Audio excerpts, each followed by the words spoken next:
Tonight on NewsCenter, the SGA Mental Health Panel,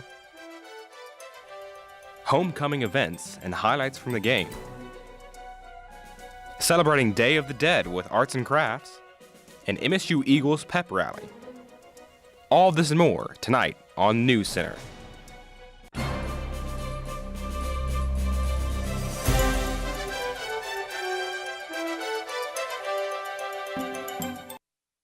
Good evening and welcome to NewsCenter. I'm Eden Jordan. And I'm Erica Johnson. Here's what's making headlines for October 25th, 2018. Morehead State saw closed a homecoming weekend on Saturday. Rain didn't stop Eagle Pride this past weekend when Morehead held their annual homecoming parade.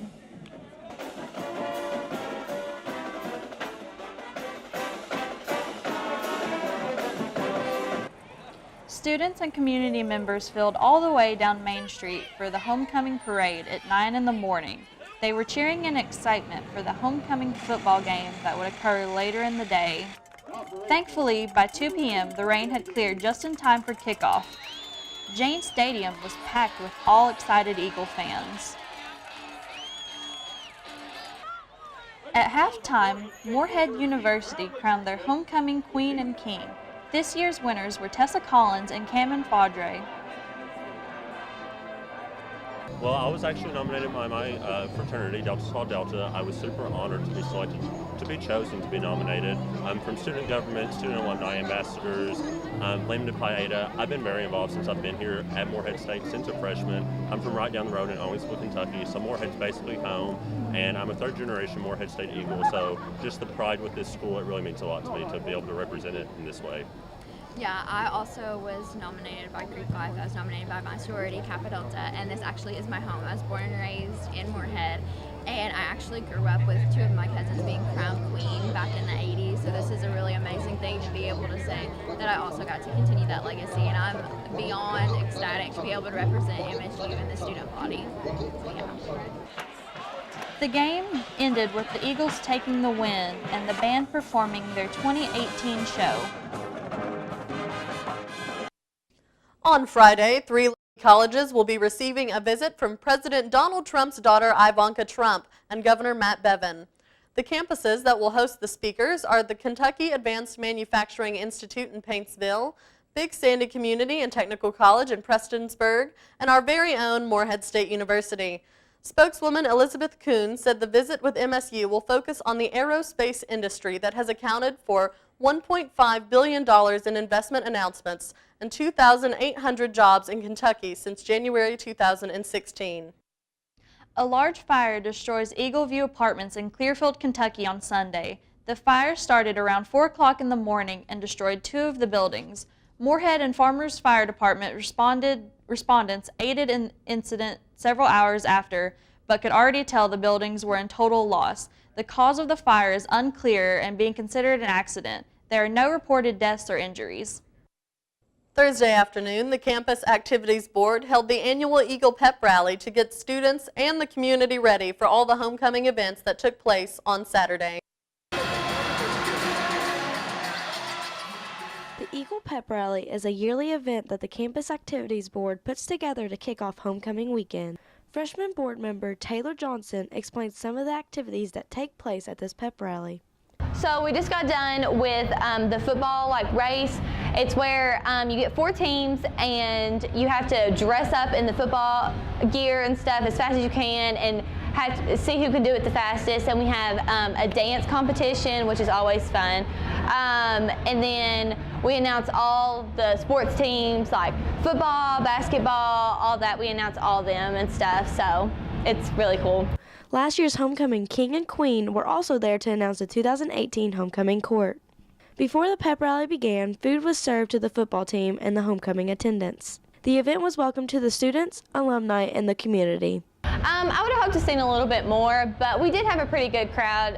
All the sports teams came, and that was a great thing, but a few more people would have been nice. But I know it's cold outside and stuff, so it's understandable. For NewsCenter, I'm Olivia Leet. The pep rally gave away gift cards and other prizes for the winners of the games and activities.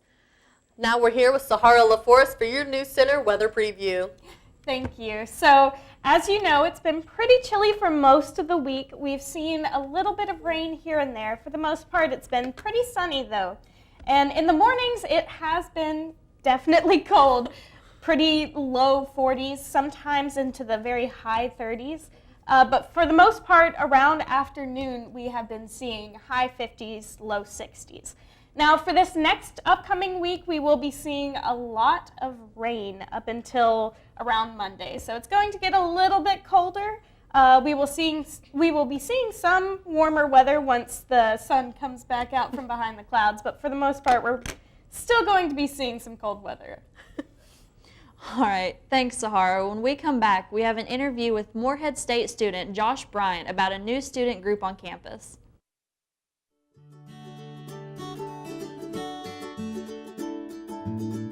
We don't care where you are from. We support you. We need you. We love you. In Morehead State University, we major in diversity. We need you. We love you. What are your strengths, weaknesses, any prior work experience? Strengths, I'm really desperate and need this job. Weaknesses, I don't really have any that I know, but I've been told I'm an excellent juggler. He should have gone to the suit bank. Career Services, now located on the ground floor of the library, has free professional attire available in the suit bank. They're open Monday through Friday, 8 till 4:30. Stop by and get the right attire to ace your next interview. Hope to see you soon.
Welcome back. I'm here with MSU student Josh Bryant to talk about Active Minds. Welcome, Josh. How are you? Hello, I'm doing very great. Thanks so much for having me. I'm glad to have you here. So, what is Active Minds? Active Minds is a national organization with over 5.4 million students benefiting from their services and 600 campuses involved. What they do is they hold events and fundraisers and things like that to bring better mental health resources and mental health awareness to campus. Absolutely, yes. Yeah. How will Active Minds impact MSU? What Active Minds aims to do is to end the silence regarding mental health. A lot of people feel that they can't talk about the things that they're going through. Mental health is something that's kind of marginalized in our world. It just aims at bringing those important information to light, those stereotypes and things like that, ending that. Yeah, okay. So how prevalent are mental health issues for college students? Well, 39% of college students experience a very drastic mental health problem in their life, and 2/3 of students with anxiety and depression never seek treatment while in college. That is, okay, wow. Yeah. That's crazy. What tools do the Active Minds organization, what does it give to the chapters? One of the most notable things that Active Minds gives to people is you get access to a large list of spokespeople that they have that are qualified to come and speak for mental health events and to come and help you and your chapter on campus raise awareness. They also help with ideas of representations and stuff like that, events and such. Yeah. Okay, and is there anything else needed to get this organization off the ground? Yes, we actually, we're still looking for students who are interested, and we also need a staff to sign off as our advisor. All right, and if anyone has any questions, how can they contact you? Oh, you can reach me at josh.bryant0383@gmail.com. All right, well, thank you, Josh, very much. Thank you so much. And when we come back, we'll have your weather update. Are you interested in becoming a service dog sitter or handler? 4 Paws for Ability at MSU allows members to get involved with the Service Dog Association. During your membership, you could help future service dogs get used to a public setting and get accustomed to staying on the clock in a home environment. For more information, follow MSU 4 Paws or email msusda@outlook.com.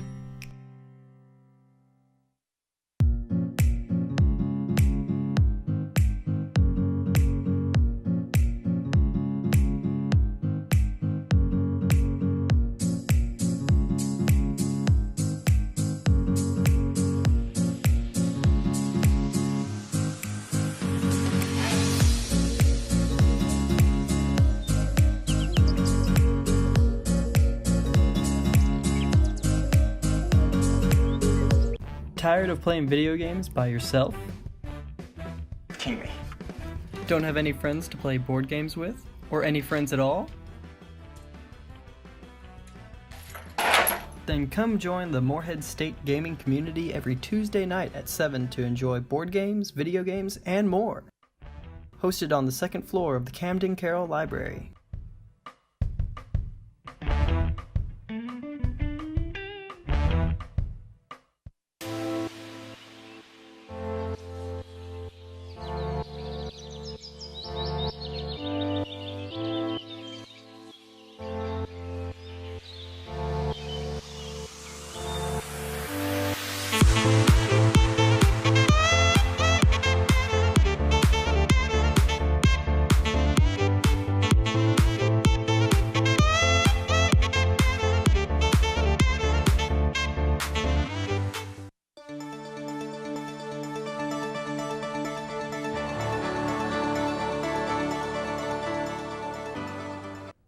Hello and good evening. My name is Sahar LaForce with NewsCenter and Moorhead. This is your weather.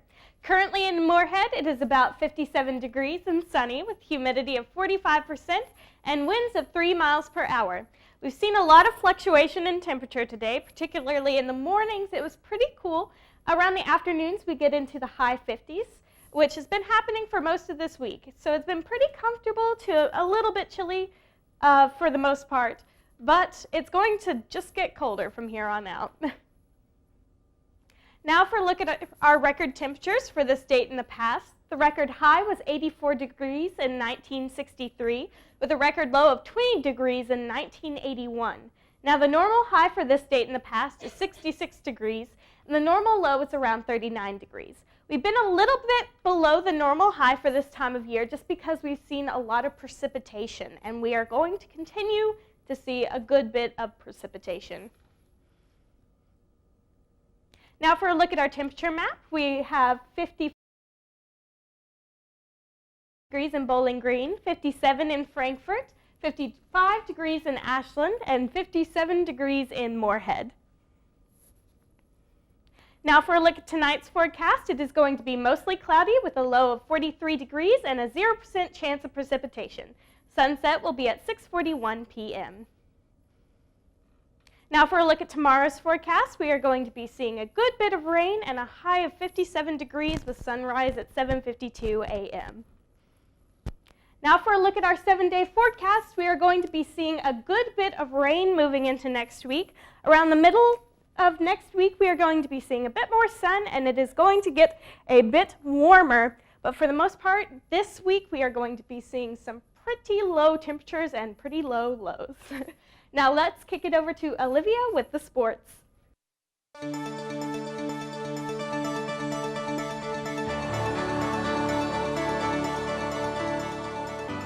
I'm Olivia Lee, and this is sports.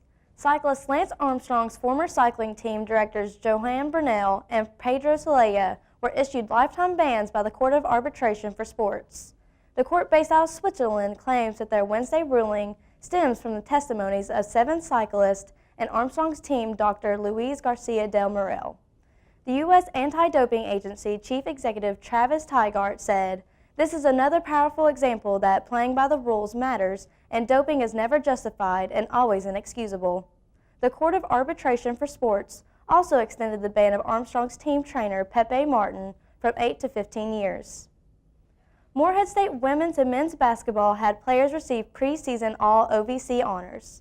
For the women's team, senior guard Miranda Crockett was chosen as a member of the preseason All-Ohio Valley Conference team for the 2nd consecutive season. Crockett was named first team All-OVC last season when she averaged 14.9 points per game and 6.1 rebounds. For the men's squad, senior forward Lamontre Harris was also voted as a member of the official 12-man preseason All-Conference team. Harris finished the season last year with averages of 11 points per game and 6.8 rebounds per game. He also led the team in the free throw percentage, hitting 86%. Morehead State soccer team is participating in the Ohio Valley Conference Soccer Championship Tournament for the first time since the 2015 season. After starting the season with a 1-7 non-conference record, the Eagles won 4 OVC matches at home to claim the final slot in the tournament. One of the Eagles' 4 conference wins came against SIU Edwardsville. The Eagles will face them again in the first round of the tournament on Friday at 2 at EKU's soccer field in Richmond. Morehead State football downed Pioneer Football League opponent Valparaiso in front of a season-best homecoming crowd of 8,145 last Saturday afternoon. Morehead State football muscled a win in front of a season-best homecoming crowd of 8,145. The Eagles survived a late charge from Pioneer Football League opponent Valpo and scored a 31-24 victory Saturday afternoon in Jane Stadium. This victory improves Morehead State to 3-4 overall and 2-2 in PFL play. Saeed Canoe recorded a team-high 9 tackles. After allowing the Crusaders to pull the game within a score and recover an onside kick with 1 minute and 15 seconds remaining, Canoe picked off a pass from the Crusaders quarterback and returned the ball 66 yards. The Eagles offense held on for the win for the last 53 seconds. Jaron Higginbotham and Sugar Ray Witch Jr. powered the Eagles throughout the game. Higginbotham collected 8 passes for 140 yards and Witch collected 7 for 124 yards and a touchdown. Senior quarterback Lawson Page was responsible for all 4 Eagle touchdowns. Page racked up 424 combined yards using his feet for 68 and throwing the other 352. Saturday's game went well for us. At first, we came out with a little fire, with a chip on our shoulders because last year they beat us at their place and this is our homecoming. So we came out a little fire. We knew what we had to do. We put a couple points up on the board at first. It was feeling good. The run game was established, passing established, defense was stopping them. Kind of got shaky around the third quarter. They made a couple plays. They scored a couple TDs. We didn't finish at the end. They came back a little bit towards the end. But we held it down. We won homecoming, and it went pretty well from my aspect. The Eagles return to action next Saturday at Jane Stadium. Kickoff is scheduled for 1:05 p.m. Eastern Time. Stay tuned for more news after the break.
Hey, Steve. Hey, John. How are you? I'm good. What is that beautiful instrument you're playing? Why, John, this is a Lee Oscar harmonica. Do tell. People ask me all the time what type of harmonicas I prefer. I prefer Lee Oscar.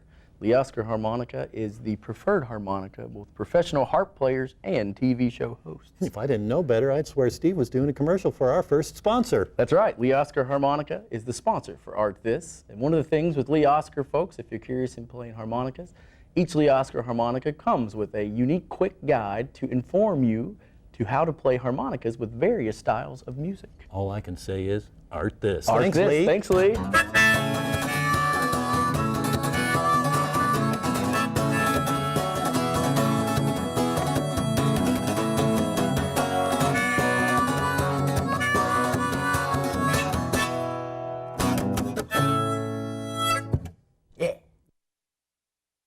A new flu drug gained approval for the first time in 25 years on Wednesday by the Food and Drug Administration. The drug is known as Xofluza and is a single-dose treatment for ages 12 and older.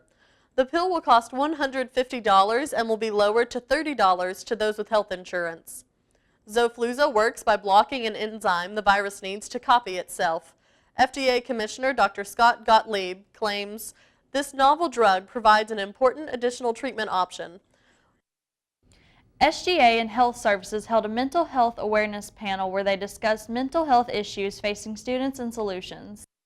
It was in conjunction with our partnership with Counseling and Health Services that we had done the copay bank, and it was kind of the capping of Suicide Prevention Month that we had talked about. October is that month, and we wanted to make sure that we were giving back to students and kind of provide an open forum for students to come and figure more about mental health, because it is kind of uncharted territory for many, and it's something that we found pertinent and one of the most important topics to students of our generation and students here at Morehead State. So we wanted to make sure that we capped our partnership by emphasizing those. The new counselor is an exciting development because it's been a long time coming for their department. They've had at some points 1.4 to 2.4 up to 5 on certain days. So I think it's taking that step in the right direction to where they really need the funding for and where they really need their resources aligned. So we're excited to have a mental health counselor specifically designated, and it was part of the reason why with our copay bank we allocated $1,000 specifically towards mental health use so that this counselor could be utilized to the greatest extent possible. Yes, we are extremely excited about this. This is our first partnership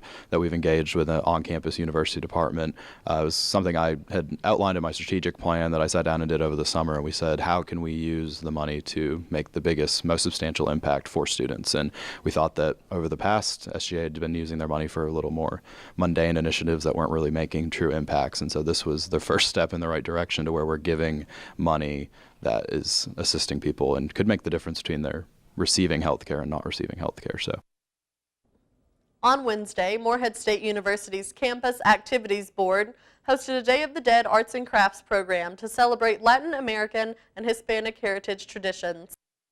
Hi, I'm Kayla Bowen, and I am the Cultural Coordinator for the Campus Activities Board at Morehead State University. My job centers around multiculturalism and diversity and stuff like that.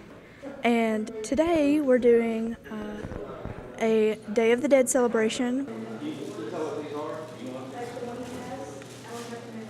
We're making papel picado decorations, so we're doing an arts and crafts day for Dia de los Muertos, which is celebrated as an event for Halloween in Latin America. This is how they celebrate it. They make these decorations and they hang them around and they look really nice and everything. Nearly 100 residents packed the Morehead City Park Monday evening for a balloon release in memory of Bryce Combs. Bryce was the 9-year-old boy that was tragically swept away by the floodwaters caused by heavy rains over a month ago. Mayor Tom Trent says that it has been sad, but also wants us to celebrate the life of a young man who was so full of life. Trent says that such a depressing and tragic situation, Bryce has affected more lives than we will ever know. 49-year-old Ernest Merle John Anziana of Fredonia, Kansas, was sentenced to 5 years in prison after being found guilty of 5 counts of multiple child sex crimes. The Kentucky Attorney General's office says Anziana attempted to solicit sex from an underage child and offered 7 grams of methamphetamine along with $500.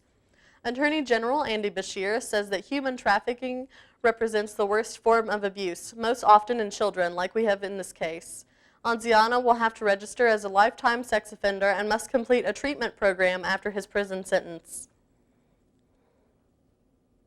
After the break, we'll be right back with more news.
Natasha Davis, the Associate Professor of Dance here at Morehead State University. Under the Dance Minor program, you will learn a variety of genres of dance, including tap, ballet, modern, jazz, hip-hop, African, dance composition, dance improvisation, dance history, intro to dance, and Pilates. If you are interested, you can become a member of our National Dance Honors Fraternity, Delta Chi Xi. This fraternity offers students the opportunity to spread dance not only on our campus, but throughout the community. If you're interested in any of our classes, please come and contact me, Professor Natasha Davis. And never miss a chance to dance. Pipe bombs have been intercepted after being sent to prominent Democrats and cable news networks. During routine screens, police discovered suspicious packages and retrieved them before anyone was injured. Hillary Clinton, Barack Obama, CNN, and others had packages intercepted by police on Tuesday night. Officials state the devices all share a similar design, as reported by the Associated Press. A shot was fired Monday night in Fayette Mall parking lot after several people were seen arguing. The investigation is still ongoing, and the police have detained 2 people as well as questioning another person. One person was taken to the hospital for a hand injury, but no one else was hurt during the altercation. Fayette Mall released a Facebook post on their page stating, "We are aware of an incident that took place in the parking lot. Lexington Police Department responded immediately and are on site investigating. The mall is operating as normal and there is no threat." Lexington police have also declared the area safe. 19-year-old Dylan Casey is charged with manslaughter, 2 counts of wanton endangerment, driving under the influence, and possessing an open container in a motor vehicle after a deadly 2017 car crash that killed Breonna Cowden on Battlefield Memorial Highway, Kentucky, 1016. Court documents state that Casey contained a blood alcohol concentration of more than 0.15 at the time of collision, and that Casey walked away from the scene before returning. Dylan Casey remains in the Madison County Detention Center, where he is being held on no bond. Thousands were evacuated Tuesday as yet another hurricane strikes through the Pacific coast of Mexico. Mazatlan, Mexico is a highly populated place with many tourists. Schools up at the windows and doors. The Miami-based National Hurricane Center said that Hurricane Willa had reached Category 5 status on Monday and has now decreased to a Category 3. Willa has wind gusts up to 125 miles per hour. As of Tuesday morning, the storm was about 130 miles southwest of Mazatlan. Thousands of Central Americans have embarked on a journey to the United States last Wednesday. A group set out before dawn to make progress on the 1,000-mile travel. Donald Trump has stated blame on Democrats for what he states are weak immigration laws. The group shows no sign of stopping until they reach their destination and hope to claim asylum when they arrive, but many have low odds of qualifying. That's all the news we have for you today.